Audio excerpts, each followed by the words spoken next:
नमस्कार। मैं आपका मित्र, आपका भाई और आपका शिष्य सत्यम कुमार शुक्ला स्वागत करता हूँ आपके अपने इस यूट्यूब चैनल पे जिसका नाम है इंटेलेक्ट टॉक्स। तो मैंने पिछली वीडियो में ये बात डिस्कस की थी कि जो इंडिया की डिपेंडेंस है चाइना के ऊपर कितना ज़्यादा है। तो आज की वीडियो में डिस्कस करने वाला हूँ कि आखिर वो क्या मेजर्स उठा सकते हैं, हम वो क्या कदम उठा सकते हैं जिसकी वजह से हमारा देश जो है सेल्फ रिलायंट बने और चाइना से हम कम से कम ट्रेड कर पाए। तो चलिए वीडियो को शुरू करते हैं।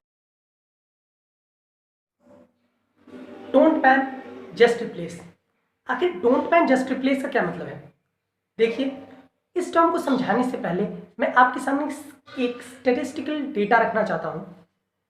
इस डेटा के अनुसार जो 60 मिलियन डॉलर्स हम चाइना को इंपोर्ट करने की अनुमति देते हैं और हम जो एक्सपोर्ट करते हैं चाइना में that is nearly about 10 million dollars. तो इसका मतलब कि अगर हम अपनी ट्रेड को 50% कम कर दें, मतलब चाइना में अगर हमारा इंपोर्ट 50% कम हो जाए तो हमें 5 मिलियन डॉलर का लॉस होगा, राइट। बट अगर चाइना का हमारे कंट्री में जो इंपोर्ट है, जो हम इंपोर्ट करते हैं चाइना से, अगर हम उसको 50% कम करते हैं तो that will be nearly about 30 million dollar का नुकसान हो जाएगा चाइना को। डिपेंडेंसी में मान सकता हूँ बहुत ज़्यादा नहीं है, बट कहीं ना कहीं चाइना की इकोनॉमी को एक थोड़ा बहुत झटका लग सकता है क्योंकि उसको एक नई मार्केट खोजनी पड़ेगी। अब बात आते हैं कि कैसे हम रिप्लेस कर सकते हैं अपने मटेरियल को। देखिए, कहीं ना कहीं जो चीज़ें हम चाइना से खरीदते हैं, जरूरी नहीं कि हम वो चीज़ें सिर्फ चाइना से खरीदे, कोई और भी ऐसी कंट्रीज हैं जो कहीं ना कहीं सेम मटेरियल पे तो ऑलमोस्ट सेम क्वालिटी में दे सकती है। फॉर एग्जाम्पल, इंडिया जो अपना मैक्सिमम इंपोर्ट करता है China say that is in the sector of machinery, equipments and electrical and electronics. इस सेक्टर में हम सबसे ज़्यादा इंपोर्ट करते हैं चाइना से। अब अगर मैं बात करूं तो बहुत सारी ऐसी कंट्रीज है, फॉर एग्जाम्पल ताइवान, हम वहां से अगर चाहें तो हम इंपोर्ट कर सकते हैं। और अगर इंडिया और ताइवान के बीच में एक रिलेशन होता है, अगर किसी पर्टिकुलर मुद्दे को लेकर अगर हम ताइवान से अगर हम एग्रीमेंट करते हैं और अगर वहां से अगर हम इंपोर्ट करते हैं, हो सकता है ये हमारी जेब को हमारे अनुसार ना पड़े, बट डेफिनेटली हम चाइना को एक पुशबैक जरूर दे सकते हैं। अब ये बात आती है कि क्या हम अपने ऊपर इकोनॉमिकल लॉस लेके अपने देश को सपोर्ट कर सकते हैं? बिल्कुल नहीं।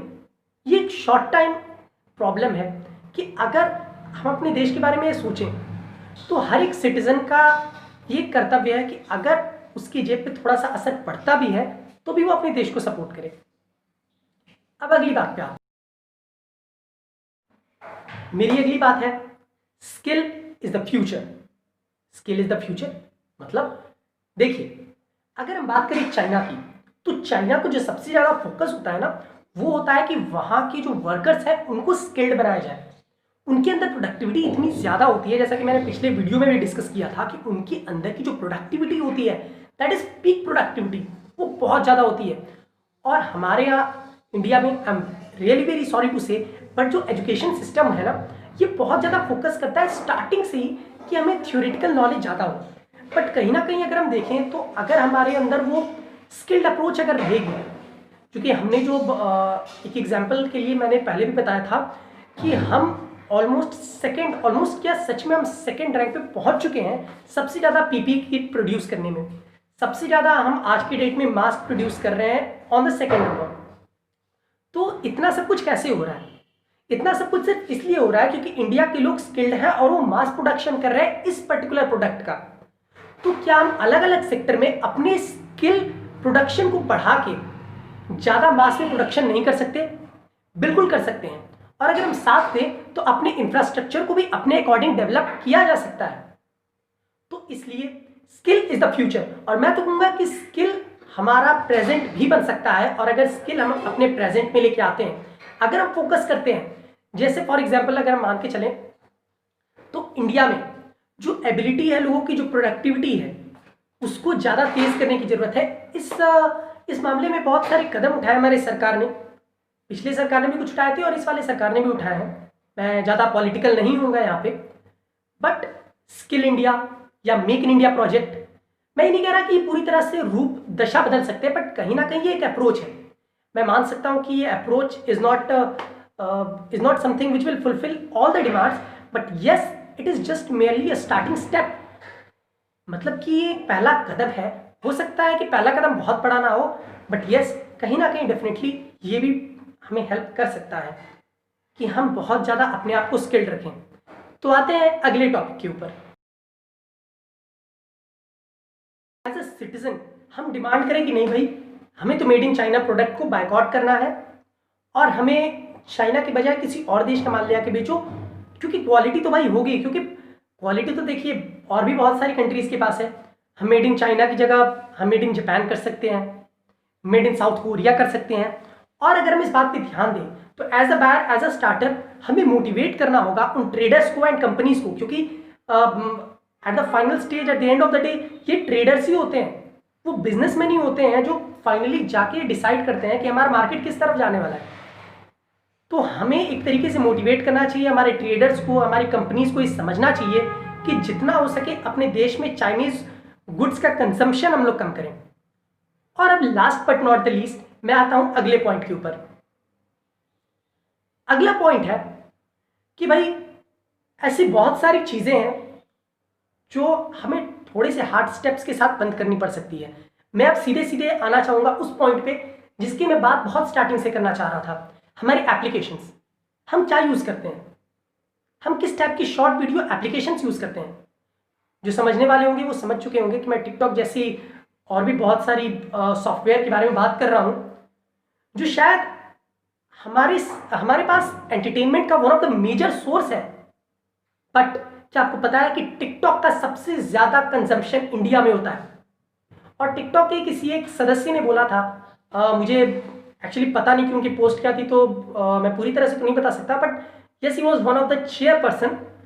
तो उन्होंने ये बोला था कि भाई हमने ये जो टिकटॉक एप्लीकेशन बनाया था ना, ये उन लोगों के बनाया था जो ऐसे ही वेले बैठे हुए हैं, जिन्हें कोई काम नहीं है, तो बस अपना टाइम पास करना चाह रहे हैं। तो हमें क्या पता था कि इंडिया इतनी ज्यादा अमाउंट में इस एप्लीकेशन को डाउनलोड कर लेगा। तो देखिए, हमें कहीं ना कहीं इस बात को समझना होगा कि इंडिया में भी ऐसे एप्लीकेशंस बन सकते हैं, सॉफ्टवेयर डेवलपर्स इंडिया में भी हैं। और कहीं ना कहीं अगर हम अपने एंटरटेनमेंट के लिए अपने देश की इकोनॉमी को, और अगर हम चाइनीज एप्लीकेशंस को अगर हम बढ़ावा दे सकते हैं, तो फिर वी आर वेरी इररिस्पॉन्सिबल। तो हमको कहीं ना कहीं ये रिस्पॉन्सिबिलिटी अपने अंदर लेके आनी होगी कि जो सबसे स्टार्टिंग चीज़ है, मैं बहुत ज़्यादा रिस्पेक्ट करता हूँ सोनम वांगचुक सर की, और मैं उनकी वीडियोस अभी थोड़ी देर पहले मैंने देखी थी, तो I am so inspired by him. और इसकी वजह से मैं आपसे बोलने आया हूँ कि ऐसी बहुत सारी चीज़ें हैं, बहुत सारे ऐसे एप्लीकेशंस हैं जिनको अगर हम बैन कर देंगे तो हमारे लाइफ में कोई बहुत ज़्यादा फर्क नहीं पड़ने वाला, और जिनके लाइफ में फर्क पड़ेगा वो अपने रास्ते बना भी लेंगे। आई एम सॉरी अगर मैं बहुत ज़्यादा एग्रेसिव हो रहा हूँ, बट ओके, अब मैं अपनी वीडियो को फाइनली कंक्लूड करता हूँ। तो at last but not the least मैं अपनी सारी बातों को कंक्लूड करता हूँ ये कह के कि देखिए, ओवरऑल हम अपने देश के सिटीज़न हैं, और हमें ये बात समझनी चाहिए कि हम अपने देश की इकोनॉमी को हर्ट भी ना करें, और प्लस ऐसी चीज़ को भी ना खरीदें जिसकी वजह से हमारे देश के सोल्जर्स और हमारे दूसरी कंट्री के इंटेंशंस खराब हो, चाइना के इंटेंशन खराब हो जाए हमारे प्रति, क्योंकि उसके लिए सबसे बड़ा चीज़ इस समय बिजनेस हो गया है। इस समय दुनिया जिस महामारी से गुजर रही है ना, ये भी उसी की देन है। एंड स्ट्रेट फॉरवर्ड मैं इस बात को रखता हूँ। और अगर मैंने इस वीडियो में कोई भी मिस्टेक की हो, then as a brother please forgive me, and please please please recommend me कि what should I do more in my video, and मैं अपना अगला वीडियो किस टॉपिक पे लेके आऊँ, इसके लिए भी अगर आप लोग मेरी हेल्प कर देंगे तो I will be highly very obliged for you all. Thank you. जय हिंद, जय भारत, नमस्कार।